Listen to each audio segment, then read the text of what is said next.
صلوا على سيدنا المختار، ألفوا ودنوا على مشوار، وأناس طفل صغير لكن كان بيأمنوا على بسم الله الرحمن الرحيم. الحمد لله والصلاة والسلام على رسول الله. أما بعد. Assalamu alaikum ve rahmetullahi ve berekatuhu.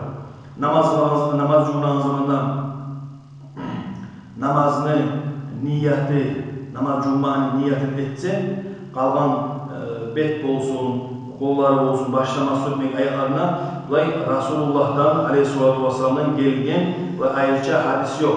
Ama olmasa Allah alimler şu vaktlerini boş vermesi için şuna salgan bir dualar var.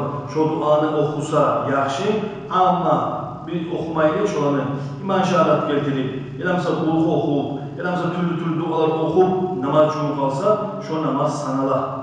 Ve şolay namazından, namaz cumalığından, namaz etmeyerek, Kur'an okumayerek, türlü zanda etmeyerek, kısaca ne zaman şu adam namazı sanala.